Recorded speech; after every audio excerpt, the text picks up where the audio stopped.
ಸ್ನೇಹಿತರೆ ಎಲ್ರಿಗೂ ನಮಸ್ಕಾರ. ಚಿಂಟು ಗುಂಡು ಯೂಟ್ಯೂಬ್ ಚಾನಲ್ಗೆ ತಮಗೆಲ್ರಿಗೂ ಕೂಡ ಸ್ವಾಗತ. ಸ್ನೇಹಿತರೆ, ಇತ್ತೀಚೆಗೆ ಈ ಪಡಿತರ ಚೀಟಿ ಅಂದರೆ ರೇಷನ್ ಕಾರ್ಡ್ ರದ್ದಾಗುತ್ತಿರುವ ಪ್ರಮುಖ ಕಾರಣಗಳ ಬಗ್ಗೆ ಒಂದು ವಿಡಿಯೋ ಮಾಡೋಣ ಅಂತ ಅನ್ನಿಸ್ತು. ಹಂಗಾಗಿ ನಾನು ನಿಮಗೆ ವಿಡಿಯೋ ಮಾಡ್ತಾಯಿದ್ದೀನಿ. ನೀವೇನಾದರೂ BPL ಕಾರ್ಡ್ ಹೊಂದಿದ್ರೆ ಖಂಡಿತವಾಗ್ಲೂ ಈ ವಿಡಿಯೋ ತುಂಬಾ ಹೆಲ್ಪ್ ಆಗುತ್ತೆ, ನೀವು ನೋಡಲೇಬೇಕಾಗುತ್ತೆ. ಮೇಯ್ನ್ ಏನಪ್ಪ ಅಂತ ಹೇಳಿದ್ರೆ BPL ಕಾರ್ಡು ಕೆಲವೆಲ್ಲ ರದ್ದಾಗ್ತಾ ಇದ್ದಾವೆ, ಕೆಲವು APLಗೆ ಕನ್ವರ್ಟ್ ಆಗ್ತಾ ಇದ್ದಾವೆ. ನಾನು ಈ ವಿಡಿಯೋದಲ್ಲಿ ಒಂದಿಷ್ಟು ಲಿಸ್ಟನ್ನು ಕೊಡ್ತೀನಿ ನಿಮಗೆ. ಆ ಲಿಸ್ಟ್ ಒಳಗಡೆ ಏನಾದರೂ ನೀವು ಇದ್ದೀರಾ ಅಥವಾ ನಿಮ್ಮ BPL ಸಂಖ್ಯೆ ಏನಾದರೂ ನಾನು ಕೊಡೋ ಲಿಸ್ಟು ಅಥವಾ ನಾನು ಕೊಡೋ ರೀಸನ್ ಒಳಗಡೆ ಏನಾದರೂ ನೀವು ಬಂದಿದ್ದೀರಾ, ಹಾಗಿದ್ರೆ ಏನಾದರೂ BPL ಕಾರ್ಡು ನಿಮ್ಮದು ಕೂಡ ರದ್ದಾಗುತ್ತಾ ಅಥವಾ ಲಿಸ್ಟ್ ಒಳಗೆ ನೀವು ಇದ್ದೀರಾ ಇಲ್ವಾ, ಇದೆಲ್ಲ ತಿಳ್ಕೊಬೇಕು ಅಂದರೆ ಸ್ನೇಹಿತರೆ ಖಂಡಿತವಾಗ್ಲೂ ನೀವು ವಿಡಿಯೋನ ಪೂರ್ತಿ ನೋಡಲೇಬೇಕು. ನೀವು ಮಧ್ಯದಲ್ಲಿ ಸ್ಕಿಪ್ ಮಾಡಿದ್ರೆ ವಿಡಿಯೋನ ನಿಮಗೇನು ಗೊತ್ತಾಗೋದಿಲ್ಲ. ಏನೇನು ರೀಸನ್ಸಿಗೆ BPL ಕಾರ್ಡು ರದ್ದಾಗ್ತಾ ಇದ್ದಾವೆ, ಏನು ಎತ್ತ ಅನ್ನೋದ್ರ ಬಗ್ಗೆ ಪೂರ್ತಿ ಮಾಹಿತಿ ನಿಮಗೆ ಪೂರ್ತಿ ಸಿಗಬೇಕು ಅಂತಂದರೆ ನೀವು ಖಂಡಿತವಾಗ್ಲೂ ವಿಡಿಯೋನ ಪೂರ್ತಿ ನೋಡಲೇಬೇಕು. ಅದಕ್ಕಿಂತ ಮುಂಚೆ ನಮ್ಮ ಚಾನಲ್ಗೆ ನೀವೇನಾದರೂ ಸಬ್ಸ್ಕ್ರೈಬ್ ಆಗಿಲ್ಲ ಅಂದರೆ ದಯವಿಟ್ಟು ಹೇಳ್ತಾ ಇದ್ದೀನಿ ಸ್ನೇಹಿತರೆ, ಸಬ್ಸ್ಕ್ರೈಬ್ ಮಾಡ್ಕೊಂಡು ವಿಡಿಯೋ ನೋಡಿ, ನಮಗೂ ಕೂಡ ಪ್ರೋತ್ಸಾಹ ಕೊಟ್ಟಾಗುತ್ತೆ. ನೀವು ಕೂಡ ಒಂದು ಪ್ರೋತ್ಸಾಹ ನಮಗೆ ತುಂಬ ದೊಡ್ಡ ಮಟ್ಟದಲ್ಲಿ ಮೋಟಿವೇಶನ್ ಆಗುತ್ತೆ ನೆಕ್ಸ್ಟ್ ಮುಂದೆ ವಿಡಿಯೋಗಳು ಮಾಡಲಿಕ್ಕೆ. ಮತ್ತು ಬೆಲ್ ಐಕನ್ನು ಆನ್ ಮಾಡಿ ಇಟ್ಕೊಳ್ಳಿ ಸ್ನೇಹಿತರೆ. ಬೆಲ್ ಐಕನ್ ಆನ್ ಮಾಡಿ ಇಟ್ಕೊಳ್ಳೋದ್ರಿಂದ ಏನಾಗುತ್ತೆ ಅಂತ ಹೇಳಿದ್ರೆ ನೋಟಿಫಿಕೇಶನ್ ಆನ್ ಆಗುತ್ತೆ. ನಾವು ಯಾವುದೇ ವಿಡಿಯೋ ಮಾಡಿದ್ರೂ ಕೂಡ ಫಸ್ಟು ನೋಟಿಫಿಕೇಶನ್ ಮುಖಾಂತರ ನಿಮಗೆ ಬರುತ್ತೆ, ನೀವು ಆ ವಿಡಿಯೋನ ಮಿಸ್ ಮಾಡದೆ ನೋಡ್ಬೋದು ಸ್ನೇಹಿತರೆ. ಖಂಡಿತ ಈ ವಿಷಯಕ್ಕೆ ಬಂದ್ಬಿಡೋಣ ಸ್ನೇಹಿತರೆ. ನಮ್ಮ ದೇಶದಲ್ಲಿ, ಅದರಲ್ಲೂ ವಿಶೇಷವಾಗಿ ಕರ್ನಾಟಕದಂಥ ರಾಜ್ಯದಲ್ಲಿ ಪಡಿತರ ಚೀಟಿಗಳು ಅಂದರೆ ರೇಷನ್ ಕಾರ್ಡ್ಗಳು ಲಕ್ಷಾಂತರ ಬಡ ಮತ್ತು ಆರ್ಥಿಕವಾಗಿ ದುರ್ಬಲವಾಗಿರ್ತಕ್ಕಂಥ ಕುಟುಂಬಗಳಿಗೆ ತುಂಬ ಜೀವನಾಡಿ ಆಗಿದ್ದಾವೆ ಅಂತಲೇ ಹೇಳ್ಬೋದು ಸ್ನೇಹಿತರೆ. ಖಂಡಿತ ಇದರಲ್ಲೇನು ಎರಡು ಮಾತೇ ಇಲ್ಲ.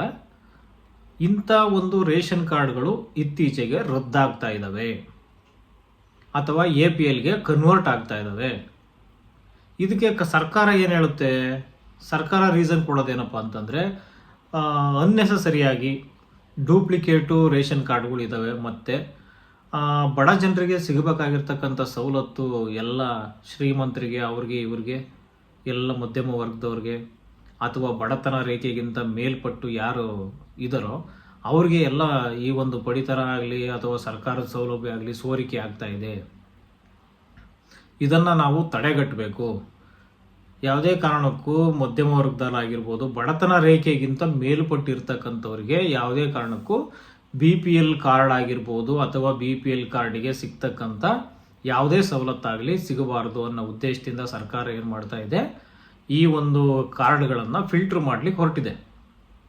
ಅಂದರೆ BPL ಕಾರ್ಡ್ ಹೋಲ್ಡರ್ಸ್ಗೆ ಏನೇನು ಅರ್ಹತೆಗಳು ಇರಬೇಕು, APL ಕಾರ್ಡ್ನವ್ರಿಗೆ ಏನೇನು ಅರ್ಹತೆಗಳು ಇರಬೇಕು, ಬಡತನ ರೇಖೆಗಿಂತ ಕೆಳಗಡೆ ಇರೋರಿಗೆ ಮಾತ್ರ BPL ಕಾರ್ಡು ಅವಶ್ಯಕತೆ ಇದೆ ಮತ್ತು ಸರ್ಕಾರದಿಂದ ಅನುಮೋದನೆ ಆಗುತ್ತೆ. ಬಡತನ ರೇಖೆಗಿಂತ ಮೇಲ್ಪಟ್ಟು ಯಾರು ಇರ್ತಾರೋ ಅವ್ರಿಗೆ ಯಾರಿಗೂ ಕೂಡ BPL ಅರ್ಹವಾಗಿರುವುದಿಲ್ಲ, ಅದು ಅನಾವಶ್ಯಕ ಮತ್ತು ಅನರ್ಹವಾಗುತ್ತದೆ. ಇದನ್ನು ಮನಗಂಡು ನಮ್ಮ ಕರ್ನಾಟಕ ಸರ್ಕಾರ ಹೊಸದಾಗಿ ಇತ್ತೀಚೆಗೆ ಒಂದು ಅಭಿಯಾನ ಶುರು ಮಾಡಿದೆ. 4-6 ಇಲಾಖೆಗಳಲ್ಲಿ ಕೆಲವೊಂದು ಡೇಟಾ ಕಲೆಕ್ಟ್ ಮಾಡಿಕೊಂಡು ಆ ಡೇಟಾ ಬೇಸ್ ಮೇಲೆ ಕೆಲವೊಂದು ರೇಷನ್ ಕಾರ್ಡ್ಗಳನ್ನ ರದ್ದು ಮಾಡಲಾಗ್ತಿದೆ ಅಥವಾ APLಗೆ ಅದನ್ನು ಅಪ್ಗ್ರೇಡ್ ಮಾಡಲಾಗ್ತಿದೆ. ಇತ್ತೀಚೆಗೆ ಬಂದಿರೋ ಮಾಹಿತಿ ಪ್ರಕಾರ ನಾವು ಯಾವುದೇ ಕಾರ್ಡನ್ನು ರದ್ದು ಮಾಡೋದಿಲ್ಲ, BPL ಇರೋತಕ್ಕಂಥದ್ದನ್ನು ನಾವು APLಗೆ ಕನ್ವರ್ಟ್ ಮಾಡ್ತೀವಿ. ಅಂದರೆ ಬಡತನ ರೇಖೆಗಿಂತ ಕೆಳಮಟ್ಟದಲ್ಲಿ ಇಲ್ಲ, ಇವರು ಬಡತನ ರೇಖೆಗಿಂತ ಮೇಲಿದ್ದಾರೆ, ಆ ಲಿಸ್ಟಿಗೆ ಸೇರಿಸ್ತೀವಿ ಅಂತೇಳಿ ಸರ್ಕಾರದಿಂದ ಒಂದು ಅಧಿಸೂಚನೆ ಮಾಹಿತಿ ಲಭ್ಯ ಆಗ್ತಾ ಇದೆ. ಇದರಿಂದ ಕೆಲವು ಬಡ ಕುಟುಂಬಗಳಿಗೆ ತುಂಬ ಆತಂಕ ಶುರುವಾಗ್ಬಿಟ್ಟಿದೆ. ಬಡತನ ರೇಖೆಗಿಂತ ಕೆಳಗಿರುವ ಕಾರ್ಡ್ಗಳು, ನಮ್ಮ ಆಹಾರ ಮತ್ತು ನಾಗರಿಕ ಸರಬರಾಜು ಇಲಾಖೆಯಲ್ಲಿ ದೊಡ್ಡ ಪ್ರಮಾಣದಲ್ಲಿ ರೇಷನ್ ಕಾರ್ಡ್ ಹೋಲ್ಡರ್ಸ್ ಯಾರಿದ್ದಾರೋ ಅವರೆಲ್ಲರೂ ಕೂಡ BPL ಕಾರ್ಡು ನಮ್ಮಂಥ ಬಡವರ ಸ್ನೇಹಿತರು ಇರೋದು. ಅವ್ರಿಗೀಗ ಒಂದು ದೊಡ್ಡ ಆತಂಕ ಆಗಿಬಿಟ್ಟಿದೆ, ನಮ್ಮದು ಕಾರ್ಡು ರದ್ದಾಗುತ್ತಾ ಅಥವಾ ಯಾರ್ದು ರದ್ದಾಗುತ್ತೆ, ಏನು ವಿಷಯ, ನಮ್ಮ ಕಾರ್ಡ್ ಏನಾದರೂ ಇರುತ್ತೋ ಇರಲ್ವೋ. ತುಂಬ ಜನಕ್ಕೆ ತುಂಬ ಟೆನ್ಷನ್ ಅಂದರೆ ಟೆನ್ಷನ್ ಆಗೋಗ್ಬಿಟ್ಟಿದೆ ಸ್ನೇಹಿತರೆ. ಸರ್ಕಾರ ಇದಕ್ಕೆ ಏನಪ್ಪ ಒಂದು ಇದನ್ನು ಕೊಡುತ್ತೆ, ನಮಗೆ ಮಾಹಿತಿ ಕೊಡುತ್ತೆ ಅಥವಾ ಸಮಜಾಯಿಷಿ ಕೊಡುತ್ತೆ. ಇದ್ರ ವಿಚಾರದ ಬಗ್ಗೆ ಏನಾದರೂ ಪೀಠಿಕೆ ಬಂದರೆ ಸರ್ಕಾರ ನಮ್ಗೆ ಹೇಳೋದೇನಪ್ಪ ಅಂದರೆ ಪಡಿತರ ಅನ್ನೆಸಸರಿಯಾಗಿ ಸೋರಿಕೆ ಆಗ್ತಿದೆ, ಸರ್ಕಾರದ ಸೌಲಭ್ಯಗಳು ಸೋರಿಕೆ ಆಗ್ತಿದ್ದಾವೆ. ಹಾಗಾಗಿ ನಾವು ಇದನ್ನು ಪರಿಷ್ಕರಣೆ ಮಾಡ್ತಾ ಇದ್ದೀವಿ. ದಯವಿಟ್ಟು ಯಾರಿಗೂ ಬಡವರಂತರಿಗೆ, ಬಡತನ ರೇಖೆಗಿಂತ ಕೆಳವರ್ಗದಲ್ಲಿರ್ತಕ್ಕಂಥ ಆರ್ಥಿಕವಾಗಿ ದುರ್ಬಲವಾಗಿರ್ತಕ್ಕಂಥ ಕುಟುಂಬಗಳಿಗೆ ಯಾವುದೇ ರೀತಿ ತೊಂದರೆ ಆಗೋದಿಲ್ಲ. ಅದನ್ನೆಲ್ಲ ನೋಡಿ ನಾವು ಸರಿಪಡಿಸ್ತೀವಿ. ಅನರ್ಹರಿಗೆ ಮಾತ್ರ ನಾವು BPLನ APL ಮಾಡ್ತೀವಿ ಅಂತ ಹೇಳಿದರೆ, ಅದರಲ್ಲಿ ಕೆಲವೊಂದು ಡೀಟೇಲ್ಸು ಅಥವಾ ಕೆಲವೊಂದು ಮಾಹಿತಿನ ನಾನು ನಿಮಗೆ ಹೇಳ್ತೀನಿ. ಮುಖ್ಯವಾಗಿ ಸ್ನೇಹಿತರೆ, ಎಲ್ಲರೂ ಇದನ್ನು ತುಂಬ ಗಮನವಿಟ್ಟು ಕೇಳ್ಕೋಬೇಕು. ಯಾಕೆಂದರೆ ಪಡಿತರ ಚೀಟಿಯ ರದ್ದತಿಗೆ ಪ್ರಮುಖ ಕಾರಣಗಳಿದ್ದಾವೆ. ಕೆಲವೊಂದು ಕಾರಣಗಳನ್ನು ಕೊಟ್ಟಿದ್ದಾರೆ. ಈ ಕಾರಣ ಅಥವಾ ಈ ಲಿಸ್ಟ್ ಒಳಗಡೆ ಇರ್ತಕ್ಕಂಥವು ಎಲ್ಲ BPL ಕಾರ್ಡ್ಗಳು ಕೂಡ APL ಆಗಿ ಅತಿ ಶೀಘ್ರದಲ್ಲೇ APL ಆಗಿ ಕನ್ವರ್ಟ್ ಆಗ್ತವೆ. ಇದರಲ್ಲಿ ಯಾವುದೇ ಚೇಂಜಸ್ ಇರೋದಿಲ್ಲ. ಸರ್ಕಾರ ತುಂಬ ಸೂಕ್ಷ್ಮವಾಗಿ ಇದನ್ನು ಪರಿಗಣಿಸಿ RTO ಇಲಾಖೆಯಿಂದ ಆಗಿರ್ಬೋದು, ರೆವಿನ್ಯೂ ಡಿಪಾರ್ಟ್ಮೆಂಟಿಂದ ಆಗಿರ್ಬೋದು, ಅಥವಾ ಇನ್ಕಮ್ ಟ್ಯಾಕ್ಸ್ ಡಿಪಾರ್ಟ್ಮೆಂಟಿಂದ ಆಗಿರ್ಬೋದು, ಎಲ್ಲ ಕೆಲವಾರು 4-6 ಇಲಾಖೆಗಳಿಂದ ಖಚಿತವಾಗಿ ಮಾಹಿತಿಯನ್ನು ತೆಗೆದುಕೊಂಡು ಆ ಒಂದು ಮಾಹಿತಿಯ ಆಧಾರದ ಮೇರೆಗೆ ಇವರು ಅರ್ಹರಾಗಿದ್ದಾರೋ ಅಥವಾ ಅನರ್ಹರಾಗಿದ್ದಾರೋ ಎಂಬುದನ್ನು ಪಟ್ಟಿ ಮಾಡಿ, ಕೆಲವೊಂದು ಪಟ್ಟಿ ಲಿಸ್ಟ್ನಲ್ಲಿ ಯಾರಿರ್ತಾರೋ ಅವರೆಲ್ಲ BPL ಕಾರ್ಡ್ಗಳು ಕೂಡ APL ಆಗಿ ಕನ್ವರ್ಟ್ ಆಗ್ತಿದ್ದಾವೆ. ಅದರಲ್ಲಿ ಈಗ ಕೆಲವೊಂದು ಅರ್ಹತಾ ಅಥವಾ ಅನರ್ಹತಾ ಮಾನದಂಡಗಳು ಅಂತ ಇಟ್ಟಿದ್ದಾರೆ. ಈ ಒಂದು ಮಾನದಂಡಗಳು ಅಡಿಯಲ್ಲಿ ಬರ್ತಕ್ಕಂಥ APL ಕಾರ್ಡ್ಗಳು, BPL ಕಾರ್ಡ್ಗಳು ಪರಿಷ್ಕರಣೆಯಾಗಿ BPL ಇರೋಂಥವ್ರಿಗೆ ಕಂಟಿನ್ಯೂ ಹಂಗೆ ಆಗ್ತವೆ.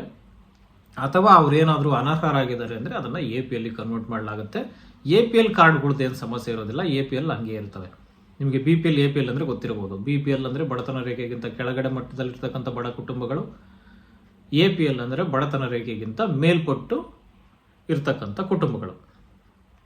ಅಂದರೆ ಉದಾಹರಣೆಗೆ ಹೇಳಬೇಕು ಅಂದರೆ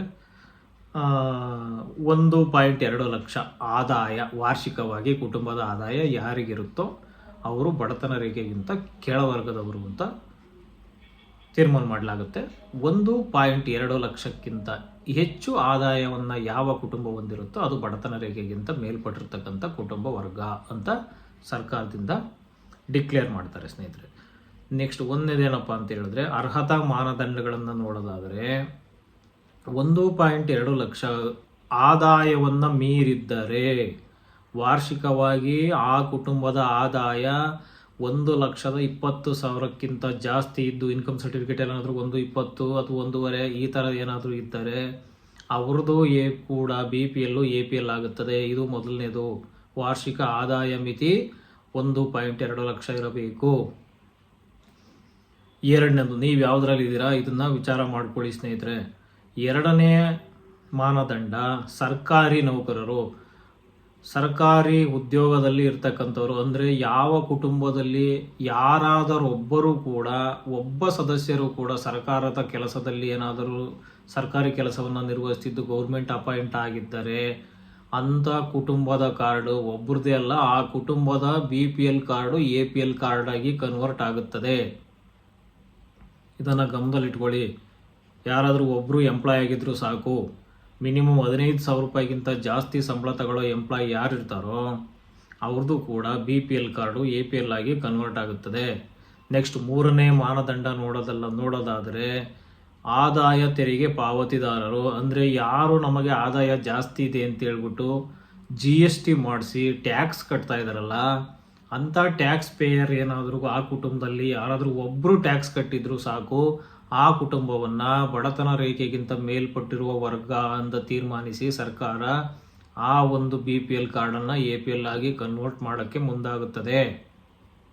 ಇದೊಂದು ನೆನಪಲ್ಲಿಟ್ಕೊಳ್ಳಿ ಸ್ನೇಹಿತರೆ. ಇನ್ಕಮ್ ಟ್ಯಾಕ್ಸ್ ಪೇಯರ್ಸ್ ಕುಟುಂಬದ ಯಾವ ಸದಸ್ಯರಾಗಿರ್ಬೋದು, ಯಾರಾದರೂ ಒಬ್ಬರು GST ಕಟ್ಟಿದರೆ ಸಾಕು, ಅಂಥ BPL ಕಾರ್ಡು APL ಆಗುತ್ತದೆ. ನೆಕ್ಸ್ಟ್ ಮೂರನೇ ಮಾನದಂಡ ನೋಡೋದಾದರೆ ಐಷಾರಾಮಿ ವಸ್ತುಗಳ ಮಾಲೀಕತ್ವ. ಅಂದರೆ ಲಕ್ಸರಿ ಓನರ್ಶಿಪ್ಪು ಅಥವಾ ಸ್ಪೆಸಿಫಿಕ್ ಅಸೆಟ್ಸು. ಅಂದರೆ ಸಿಟಿ ಅಂಡರಲ್ಲಿ ಏನಾದರೂ ಜಾಸ್ತಿ ಮಳಿಗೆಗಳು, ಆಸ್ತಿಗಳು ಅಥವಾ ಒಂದಕ್ಕಿಂತ ಹೆಚ್ಚು ಮನೆಗಳನ್ನು ಏನಾದರೂ ಹೊಂದಿದ್ದರೆ ಅಂತಹ BPL ಕಾರ್ಡ್ಗಳನ್ನು ಕೂಡ APL ಆಗಿ ಕನ್ವರ್ಟ್ ಮಾಡಲಾಗುತ್ತದೆ.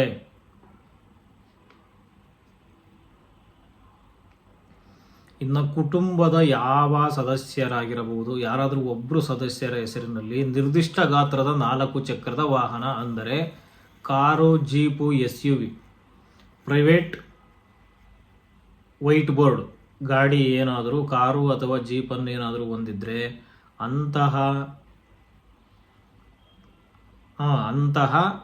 BPL ಕಾರ್ಡ್ಗಳನ್ನು ಕೂಡ APL ಆಗಿ ಕನ್ವರ್ಟ್ ಮಾಡಲಾಗುತ್ತದೆ.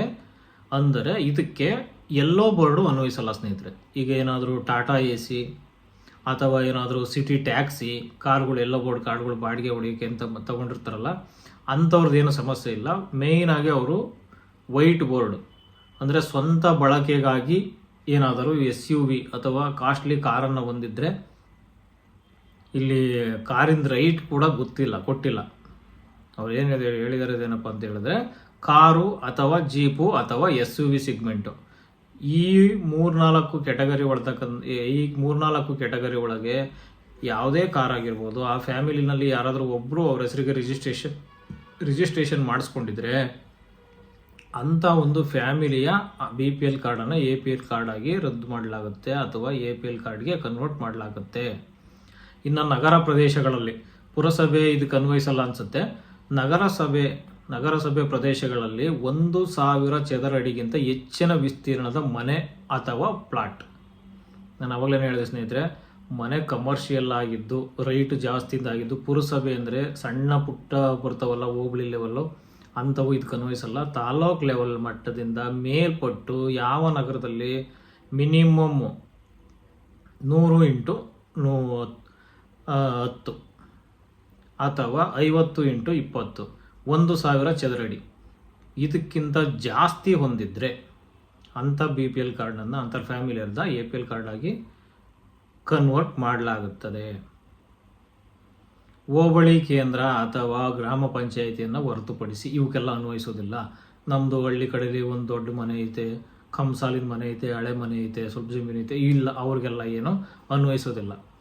ಅದು ಸಿಟಿ ಅಂಡರಿಗೆ ಮಾತ್ರ. ತಾಲೂಕು ಕೇಂದ್ರ ಅಥವಾ ತಾಲೂಕು ಕೇಂದ್ರಕ್ಕಿಂತ ನಂತರ ಇರ್ತಕ್ಕಂಥ ಸಿಟಿಗಳಿಗೆ, ಸಿಟಿನಲ್ಲಿ ಏನಾದರೂ ಸೈಟು ಅಥವಾ ಮನೆ ಹೊಂದಿದ್ರೆ, ಯಾಕೆಂದರೆ ಸಿಟಿನಲ್ಲಿ ಈಗ ರೇಟ್ ಎಷ್ಟಿದೆ ಅಂತ ನಿಮಗೆ ಗೊತ್ತಿರುತ್ತೆ, ಅಂದರೆ ಅವರ ಆದಾಯ ಬಡತನ ರೇಖೆಗಿಂತ ಜಾಸ್ತಿ ಇದೆ, 1.5 ಲಕ್ಷಕ್ಕಿಂತ ಜಾಸ್ತಿ ಇದೆ ವಾರ್ಷಿಕವಾಗಿ ಅಂತ ಡಿಕ್ಲೇರ್ ಮಾಡಿಕೊಂಡು ಅಂಥ BPL ಕಾರ್ಡ್ನ APL ಕಾರ್ಡ್ಗೆ ಕನ್ವರ್ಟ್ ಮಾಡ್ತಾರೆ. ಇನ್ನು ಗ್ರಾಮೀಣ ಪ್ರದೇಶಕ್ಕೆ ಏನಾದರೂ ಬಂದರೆ 1.5 ಹೆಕ್ಟೇರ್ಗಿಂತ ಜಾಸ್ತಿ ನೀರಾವರಿ ಭೂಮಿ ಹೊಂದಿದ್ದರೆ, ಅಂದರೆ 1 ಹೆಕ್ಟೇರ್ ಅಂದರೆ 2.5 ಎಕರೆ ಬರುತ್ತೆ. 1 ಹೆಕ್ಟೇರ್ ಅಂದರೆ 2.5 ಎಕರೆ, ಇನ್ನು ಅರ್ಧ ಹೆಕ್ಟೇರ್ ಅಂದರೆ 1.25 ಎಕರೆ, ಅಂದರೆ 3.25 ಎಕರೆಗಿಂತ ಜಾಸ್ತಿ ನೀರಾವರಿ ಜಮೀನಿದ್ರೆ, ಬಡ್ ಭೂಮಿ ಇದ್ರೆ ತೊಂದರೆ ಇಲ್ಲ. ನೀರಾವರಿ ಜಮೀನು ಜಾಸ್ತಿ ಇದ್ದರೆ 3-4 ಎಕರೆ ಮೇಲೆ ನೀರಾವರಿ ಜಮೀನಿದ್ರೆ ಅವ್ರಿಗೂ ಕೂಡ ಆದಾಯ ಜಾಸ್ತಿ ಬರುತ್ತೆ ಅಂತ ಸರ್ಕಾರ ತೀರ್ಮಾನ ಮಾಡಿ ಪರಿಷ್ಕರಣೆ ಮಾಡಿ ಅಂಥ BPL ಕಾರ್ಡನ್ನು APL ಕಾರ್ಡ್ ಆಗಿ ಕನ್ವರ್ಟ್ ಮಾಡುವ ಎಲ್ಲ ಸಾಧ್ಯತೆಗಳು ಇದೆ. ಮತ್ತು ಮಿನಿಮಮ್ಮು ನೀವು 3 ತಿಂಗಳು ರೇಷನ್ನನ್ನು ತೆಗೆದುಕೊಳ್ಳುವುದನ್ನು ಬಿಟ್ಟರೆ ಅಂತಹ BPL ಕಾರ್ಡ್ಗಳನ್ನು ಸಂಪೂರ್ಣವಾಗಿ ರದ್ದು ಮಾಡಲಾಗುತ್ತದೆ. APL ಅಲ್ಲ, ರದ್ದು ಮಾಡಲಾಗುತ್ತದೆ. ಇವರಿಗೆ ರೇಷನ್ ಅವಶ್ಯಕತೆ ಇಲ್ಲ ಅಂತ ಹೇಳಿ. ಹಾಗಾಗಿ ಸಂಪೂರ್ಣವಾಗಿ ಪ್ರತಿ ತಿಂಗಳು ಕಡ್ಡಾಯವಾಗಿ ನೀವು ರೇಷನ್ನನ್ನು ಪಡೆದುಕೊಳ್ಳಲೇಬೇಕು. ನೀವೇನಾದರೂ 2 ತಿಂಗಳಿಗೆ ಒಂದು ಸಲ ತಗೊಳ್ಳೋದು, 3 ತಿಂಗಳಿಗೆ ರದ್ದಾಗುತ್ತಲ್ಲ ಅಂತ ಹೇಳ್ಬಿಟ್ಟು ಒಂದು ಸತಿ ತಗೊಳ್ಳೋದು, ಮತ್ತಿನ್ನೊಂದು 2 ತಿಂಗಳು ಹಂಗೆ ಕೈ ಬಿಡೋದು, ಈ ಥರ ಏನಾದರೂ ಮಾಡಿದ್ರೆ ಖಂಡಿತವಾಗ್ಲೂ ಇದನ್ನೆಲ್ಲ ಸರ್ಕಾರ ಗಮನ ಇಟ್ಟು ಸೂಕ್ಷ್ಮವಾಗಿ ಪರಿಶೀಲನೆ ಮಾಡಿ ಅಂಥ ಫಲಾನುಭವಿಗಳ BPL ಕಾರ್ಡನ್ನು APL ಕಾರ್ಡ್ ಆಗಿಯೂ ಕೂಡ ಮಾಡುವುದಿಲ್ಲ, ಅಂಥವನ್ನು ಸಂಪೂರ್ಣವಾಗಿ ರದ್ದು ಮಾಡ್ತದೆ ಸ್ನೇಹಿತರೆ. ಇದೊಂದು ಗಮನ ಇಟ್ಟು ನೀವು ವಿಚಾರ ಮಾಡ್ಕೋಬೇಕು. ಗಡುವು ಮೀರಿದ KYC, ನಿಗದಿತ ಗಡುವಿನೊಳಗೆ, ಅಂದರೆ ಯಾವಾಗ ಸರ್ಕಾರದಿಂದ KYC ಮಾಡಬೇಕು ಅಂತ ಆದೇಶ ಬರುತ್ತೋ ಆಗ ಖಂಡಿತವಾಗ್ಲೂ ಅದರಲ್ಲೂ ವಿಶೇಷವಾಗಿ ಕುಟುಂಬದ ಮುಖ್ಯಸ್ಥರು ಕಡ್ಡಾಯವಾಗಿ ಈ KYC ಮಾಡಲೇಬೇಕು. ಅಥವಾ ನೀವೇನಾದರೂ ಮಾಡಿಸ್ಲಿಲ್ಲ ಅಂತ ಹೇಳಿದ್ರೆ ಅಂಥ ಕಾರ್ಡನ್ನು ಕೂಡ ಅನರ್ಹ ಕಾರ್ಡು ಅಂತೇಳಿ ತೀರ್ಮಾನ ಮಾಡಿ ಅದನ್ನು ಶಾಶ್ವತವಾಗಿ ರದ್ದುಗೊಳಿಸುವ ಸಾಧ್ಯತೆ ಇರುತ್ತದೆ. ನೆಕ್ಸ್ಟು ಡಿಜಿಟಲ್ ಪರಿಶೀಲನೆ, ಆಧಾರಿತ ಡಿಜಿಟಲ್ ಪರಿಶೀಲನೆಯು ಕಡ್ಡಾಯವಾಗಿದ್ದು ಇದರಿಂದ ಹಳೆಯ ನಕಲಿ ಅಥವಾ ದೋಷಪೂರಿತ ಕಾರ್ಡ್ಗಳು ಸುಲಭವಾಗಿ ಗುರುತಾಗುತ್ತಿವೆ. ಕಂಪಲ್ಸರಿಯಾಗಿ ಈ KYCಯನ್ನು ಮಾಡಿಸುವುದು. ಈ ಥರ ಏನಾದರೂ ಈ KYC ಮಾಡಲಿಲ್ಲ ಅಂತ ಹೇಳಿದ್ರೆ ಅದು ಕೂಡ ರದ್ದಾಗೋ ಸಾಧ್ಯತೆ ಇರುತ್ತೆ. ಏನಕ್ಕಪ್ಪ ಈ ಒಂದು KYC ಮಾಡ್ತಾರೆ ಅಂತಂದರೆ, ಒಂದ್ಸಲ ಆಧಾರ್ ಕಾರ್ಡು ತಮ್ಮ ಕೊಟ್ಟ ಮೇಲೆ ಇನ್ ಕೇಸ್ ಕೆಲವೆಲ್ಲ ಅವಾಗ ಮ್ಯಾನ್ಯುವಲ್ ಕಾರ್ಡ್ ಇದ್ದಾಗ ಒಂದೊಂದು ಫ್ಯಾಮಿಲಿಯಲ್ಲಿ ಎರಡೆರಡು BPL ಕಾರ್ಡ್ಗಳು ಕೂಡ ಇದ್ದಾವೆ. ಅದು ಸರ್ಕಾರದ ಗಮನಕ್ಕೂ ಬಂದಿದೆ. ಹಾಗಾಗಿ ಇದನ್ನೆಲ್ಲ ತಡೆ ಹಿಡಿಬೇಕು ಅಂತೇಳಿ ಸರ್ಕಾರದಿಂದ ಕಂಪಲ್ಸರಿ KYC ಮಾಡಿದ್ದಾರೆ. ಡಿಜಿಟಲ್ KYC ಅಂದರೆ ಆಧಾರ್ ನಂಬರು ತಂಬು ಅಥವಾ OTP ಕೊಟ್ಟು ಏನಾದರೂ ನಾವು KYC ಮಾಡಿದ್ರೆ ಬೇರೆ BPL ಕಾರ್ಡ್ಗೆ ಆ ಒಂದು ಆಧಾರ್ ಕಾರ್ಡ್ ನಂಬರ್ ಹಾಕಿದ ತಕ್ಷಣ ಆಲ್ರೆಡಿ ಕಾರ್ಡ್ ಈಸ್ ಅವೈಲಬಲ್ ಅಂತೇಳಿ ಅಲ್ಲಿ ಶೋ ಆಗುತ್ತದೆ. ಹಾಗಾಗಿ ಏನಾಗುತ್ತೆ, ಇವರು 2 ಕಾರ್ಡನ್ನು ಪಡೆದುಕೊಳ್ಳೋಕೆ ಆಗೋದಿಲ್ಲ. ಕೆಲವೊಂದು ಫ್ಯಾಮಿಲಿಲಿ ಕೆಲವರೆಲ್ಲ ಅವಾಗೆಲ್ಲ ಯಾವ ಥರ ಮಾಡಿದ್ರು ಏನು ಅಂತ ಗೊತ್ತಿಲ್ಲ, ತುಂಬ ಕಾರ್ಡ್ಗಳು ನಕಲಿಯಾಗಿದ್ದು ಅವೆಲ್ಲ ಸರ್ಕಾರದ ಗಮನಕ್ಕೆ ಬಂದಿದೆ. ಆ ಕಾರ್ಡ್ಗಳನ್ನೆಲ್ಲ ತೆಗಿಬೇಕು ಅಂತಲೇ KYC ಮಾಡಿದ್ದಾರೆ. ಹಾಗಾಗಿ ಕಂಪಲ್ಸರಿಯಾಗಿ KYCಯನ್ನು ಸರ್ಕಾರದಿಂದ ಏನಾದರೂ KYC ಮಾಡಲೇಬೇಕು ಅಂತ ಆದೇಶ ಬಂದರೆ ಅಂಥ ಸಮಯದಲ್ಲಿ ಕುಟುಂಬದ ಮುಖ್ಯಸ್ಥರು ಮುಖ್ಯವಾಗಿ ಹೋಗಿ KYC ಮಾಡಿಸ್ಬೇಕು. ಮತ್ತು ನಮ್ಮ ಫ್ಯಾಮಿಲಿಯಲ್ಲಿ ಯಾರಾದರೂ ಹೊರಗಡೆ ಕೆಲಸಕ್ಕೆ ಹೋಗಿದ್ದಾರೆ, ಸುಮಾರು 2 ತಿಂಗಳು ಅಥವಾ 3 ತಿಂಗಳಾದರೂ ಅವ್ರು ಬಂದಿಲ್ಲ, ಅಲ್ಲೇ ವಾಸ ಮಾಡ್ತಾ ಇದ್ದಾರೆ ಅಂತಾರೆ. ಅಂಥ ಒಂದು ಸದಸ್ಯರನ್ನು ಖುದ್ದಾಗಿ ಹೋಗಿ ಅವ್ರ ಹೆಸರಿಗೆ ರೇಷನ್ ತೊಗೋಬಾರ್ದು. ತಾಲೂಕು ಆಫೀಸ್ಗೆ ಹೋಗಿ ಇಂಥವ್ರಿಲ್ಲ, ಇಂಥವ್ರು 3 ತಿಂಗಳಾಗಿದೆ, ಹೋಗಿ ಬರೋಕೆ ಇನ್ನೂ 3 ತಿಂಗಳಾಗುತ್ತೆ ನಮಗೆ ಅಂತ ಹೇಳಿ ಅಂಥವ್ರದ್ದು ರೇಷನನ್ನು ಉಚಿತವಾಗಿ ತಗೊಳ್ಳೋ ಹಾಗಿಲ್ಲ. ಇದನ್ನು ಕೂಡ ಸತತವಾಗಿ ಹೇಳ್ತಾನೆ ಬಂದಿದ್ದಾರೆ ಸರ್ಕಾರದಿಂದ.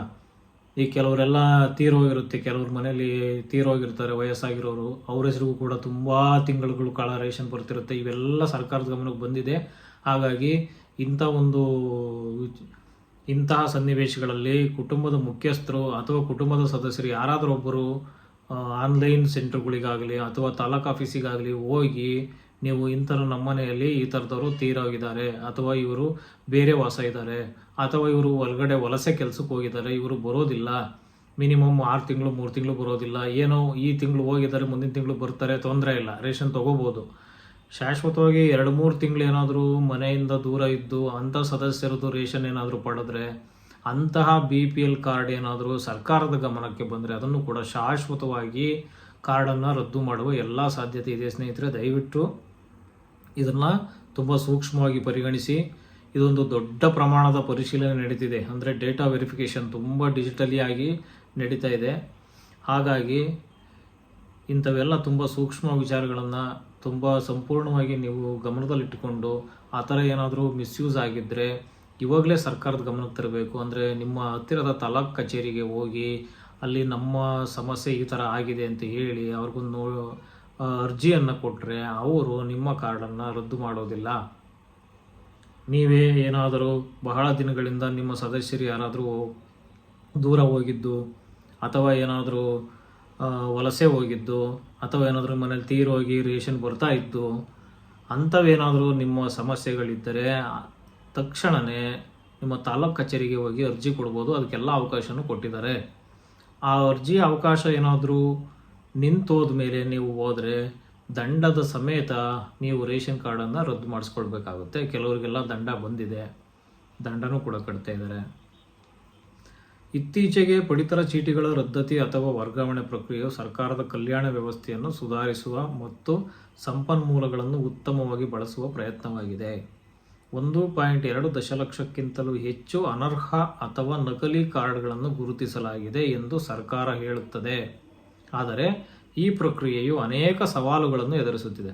ಸಾರ್ವಜನಿಕರ ಆಕ್ರೋಶ, ಯಾವುದೇ ನೋಟಿಸ್ ನೀಡದೆ ಕಾರ್ಡ್ಗಳನ್ನು ರದ್ದುಗೊಳಿಸಿದ್ದರಿಂದ ಮತ್ತು ಆದಾಯ ತೆರಿಗೆ ಪಾವತಿಗೆ ಸಂಬಂಧಿಸಿದ ತಾಂತ್ರಿಕ ದೋಷಗಳಿಂದಾಗಿ ಅರ್ಹ ಬಡವರು ತಮ್ಮ ಹಕ್ಕುಗಳನ್ನು ಕಳೆದುಕೊಳ್ಳುವ ಭೀತಿಯಲ್ಲಿ ಪ್ರತಿಭಟನೆಗಳು ಹೆಚ್ಚಾಗಿವೆ. ಮಾನವೀಯ ಪರಿಗಣನೆ, ಕಾರ್ಡ್ ರದ್ದಾದ ಕುಟುಂಬಗಳಿಗೆ ಪಡಿತರ ಜೊತೆಗೆ ಸಿಗುತ್ತಿದ್ದ ಶಿಕ್ಷಣ, ಆರೋಗ್ಯ, ವಸತಿ ಮತ್ತು ಪಿಂಚಣಿ ಯೋಜನೆಗಳಂತಹ ಇತರ ಸರ್ಕಾರಿ ಸವಲತ್ತುಗಳು ಸಹ ಅಪಾಯಕ್ಕೆ ಸಿಲುಕುತ್ತಿವೆ. ಅಪೀಲು ಮತ್ತು ಮರುಪರಿಶೀಲನೆ, ಅಪೀಲು ಅಥವಾ ಎಕ್ಸಾಮಿನೇಷನ್. ಸರ್ಕಾರವು ಅನರ್ಹ ಎಂದು ಗುರುತಿಸಿದರೂ ಸಹ ಕಾರ್ಡ್ ಕಳೆದುಕೊಂಡ ಕುಟುಂಬಗಳು ಫಾರ್ಮಲ್ ಔದ್ಯೋಗಿಕವಾಗಿ ದೂರು ಸಲ್ಲಿಸಿ ತಮ್ಮ ಅರ್ಹತೆಯನ್ನು ಮರುಪರಿಶೀಲನೆ ಮಾಡಿಸುವ ಪ್ರಕ್ರಿಯೆ ಸರಳೀಕೃತವಾಗಬೇಕು ಎಂಬ ಬೇಡಿಕೆ ಇದೆ. ಕೊನೆಯದಾಗಿ, ಪಡಿತರ ಚೀಟಿ ರದ್ದತಿಯು ಅನರ್ಹವನ್ನು ತೆಗೆದುಹಾಕಲು ಅನಿವಾರ್ಯವಾದರೂ ಅನಗತ್ಯವಾಗಿ ಅರ್ಹ ಬಡವರು ಯಾವುದೇ ಕಾರಣಕ್ಕೂ ಸರ್ಕಾರದ ಕಲ್ಯಾಣ ಯೋಜನೆಗಳಿಂದ ವಂಚಿತರಾಗಬಾರದು ಎಂಬುದನ್ನು ಖಚಿತಪಡಿಸಿಕೊಳ್ಳಲು ಸರ್ಕಾರದ ಆದ್ಯ ಕರ್ತವ್ಯವಾಗಿದೆ. ಆದ್ದರಿಂದ ದತ್ತಾಂಶ ಪರಿಶೀಲನೆಯಲ್ಲಿ ಹೆಚ್ಚಿನ ನಿಖರತೆ ಮತ್ತು ಫಲಾನುಭವಿಗಳಿಗೆ ನ್ಯಾಯಯುತವಾದ ನೋಟಿಸ್ ಮತ್ತು ಅಪೀಲು ಸಲ್ಲಿಸುವ ಅವಕಾಶವನ್ನು ನೀಡುವುದು ಪ್ರಕ್ರಿಯೆಯ ಯಶಸ್ಸಿಗೆ ಮುಖ್ಯವಾಗಿದೆ.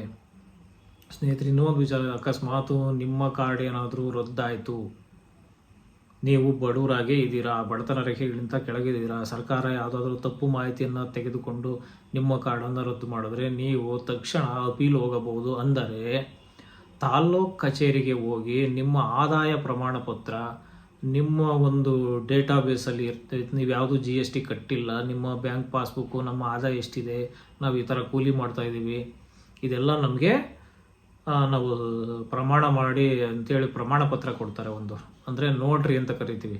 ಇದನ್ನು ನೀವು ನೋಟ್ರಿ ಮಾಡಿಸ್ಬಿಟ್ಟು ನಮ್ಮ ಆದಾಯ ಇಷ್ಟೇ ಇದೆ, ಇದಕ್ಕಿಂತ ಜಾಸ್ತಿ ಆದಾಯ ಇಲ್ಲ, ನಮ್ಮ ಮನೆಯಲ್ಲಿ ದುಡಿಯೋರು ಯಾರೂ ಇಲ್ಲ ಅಂತೇಳಿ ಸರ್ಕಾರದ ಗಮನಕ್ಕೆ ನೀವು ವಿಚಾರವನ್ನು ಮುಟ್ಟಿಸ್ಬೇಕಾಗುತ್ತೆ. ಅಂದರೆ ನೀವು ಮರುಪರಿಶೀಲನೆಗಾಗಿ ಅರ್ಜಿ ಕೊಟ್ಟರೆ ಅವರು ನಿಮ್ಮ ಕಾರ್ಡನ್ನು ಮತ್ತೆ ಪುನಃ ಪರಿಶೀಲನೆ ಮಾಡಿದ ನಂತರ ನೀವು ಬಡತನ ರೇಖೆಗಿಂತ ಕೆಳ ಕುಟುಂಬ ವರ್ಗ ಅಂತ ಏನಾದರೂ ಸರ್ಕಾರಕ್ಕೆ ಮನದಟ್ಟಾದರೆ ಮತ್ತೆ ನಿಮ್ಮ APL ಕಾರ್ಡನ್ನು BPLಗೆ ಕನ್ವರ್ಟ್ ಮಾಡಬಹುದು. ಅದಕ್ಕೂ ಕೂಡ ಅವಕಾಶ ಇದೆ ಸ್ನೇಹಿತರೆ. ಯಾರು ಗೊಂದಲ ಪಡುವ ಅವಶ್ಯಕತೆ ಇಲ್ಲ. ನಿಮ್ಮ ಆದಾಯ ಕಡಿಮೆ ಇದೆ, ನಿಮಗೆ ಗೊತ್ತು ನಮ್ಮ ಕುಟುಂಬದ ವಾರ್ಷಿಕ ಆದಾಯ ಇಷ್ಟೇ ಇದೆ ಅಂತ, ನೀವು ಕನ್ಫರ್ಮ್ ಆಗಿ ಬಡವರಾಗೇ ಇದ್ದರೆ ತೊಂದರೆ ಇರೋದಿಲ್ಲ. ಇನ್ ಕೇಸ್ ಏನಾದರೂ ಆ ಥರ ಪ್ರಾಬ್ಲಮ್ ಆಗಿ ಸಮಸ್ಯೆ ಏನಾದರೂ ಬಂದರೆ ಖಂಡಿತವಾಗ್ಲೂ ನೀವು ತಾಲೂಕು ಕಚೇರಿಗೆ ದೂರನ್ನು ಸಲ್ಲಿಸ್ಬೋದು. ಅವರು ತಾಲೂಕು ಅಧಿಕಾರಿಗಳು ನಿಮ್ಮ ಆದಾಯವನ್ನು ಅಥವಾ ನಿಮ್ಮ ಮನೆ ಕುಟುಂಬವನ್ನು ಮರುಪರಿಶೀಲನೆ ಮಾಡಿ ನಿಮಗೆ ಮತ್ತೆ ಪುನಃ BPL ಕಾರ್ಡನ್ನು ಕೊಡುವ ವ್ಯವಸ್ಥೆಯನ್ನು ಮಾಡ್ತಾರೆ. ಅದಕ್ಕೂ ಕೂಡ ಸರ್ಕಾರದಲ್ಲಿ ಇವಾಗ ಅವಕಾಶ ಇದೆ. ಇದನ್ನೆಲ್ಲ ಗಮನದಲ್ಲಿಟ್ಟುಕೊಂಡು ಸರ್ಕಾರ ಈ ಒಂದು ಪ್ರಯತ್ನ ಮಾಡ್ತಾಯಿದೆ. ಸ್ನೇಹಿತರೆ, ನಮಗೆ ಬಂದಿರೋ ಮಾಹಿತಿಯನ್ನು ಪೂರ್ಣ ತಿಳಿಸಿದ್ದೀವಿ ಅಂತ ಅಂದ್ಕೊಂಡಿದ್ದೀವಿ. ನಿಮಗೇನಾದರೂ ಇನ್ನೂ ಹೆಚ್ಚಿನದಾಗಿ ಏನಾದರೂ ಮಾಹಿತಿ ಬೇಕು, BPL ಕಾರ್ಡಿಂದ ಏನಾದರೂ ನಿಮಗೆ BPL ಕಾರ್ಡ್ ಬಗ್ಗೆ ಅಥವಾ APL ಕಾರ್ಡ್ ಬಗ್ಗೆ, ಹೊಸ ರೇಷನ್ ಕಾರ್ಡ್ ಹಾಕ್ಸೋದಾಗಿರ್ಬೋದು, ತಿದ್ದುಪಡಿ ಆಗಿರ್ಬೋದು, ಅಥವಾ ಇನ್ನಿತರ ಯಾವುದೇ ಮಾಹಿತಿಗಾಗಿ ದಯವಿಟ್ಟು ನಮ್ಮ ಕಮೆಂಟ್ ಬಾಕ್ಸಲ್ಲಿ ಕಮೆಂಟ್ ಮಾಡಿ. ನಿಮ್ಮ ಪರ್ಸ್ನಲ್ಲಾಗಿ ಏನಾದರೂ ಪ್ರಶ್ನೆಗಳಿದ್ದರೆ ನಮ್ಗೆ ವಾಟ್ಸಪ್ ಮುಖಾಂತರ ಕೂಡ ನೀವು ನನಗೆ ಮೆಸೇಜ್ ಮಾಡಬಹುದು. ನಮಗೆ ಗೊತ್ತಿರುವಷ್ಟು ಮಾಹಿತಿಯನ್ನು ನಾವು ನಿಮಗೆ ಹಂಚಿಕೊಳ್ಳಲು ನಾವು ಸದಾ ಸಿದ್ಧರಾಗಿರ್ತೀವಿ ಸ್ನೇಹಿತರೆ. ಖಂಡಿತವಾಗಿಯೂ ಇಷ್ಟೊತ್ತರೆಗೂ ಸಂಪೂರ್ಣವಾಗಿ ನನ್ನ ವಿಡಿಯೋವನ್ನು ನೋಡಿದ್ದಕ್ಕಾಗಿ ನಿಮಗೆಲ್ಲ ಅನಂತ ಧನ್ಯವಾದಗಳನ್ನು ಹೇಳ್ತಾ ಈ ಒಂದು ವಿಡಿಯೋವನ್ನು ಮುಗಿಸ್ತಾ ಇದ್ದೀನಿ ಸ್ನೇಹಿತರೆ. ನಮಸ್ಕಾರ.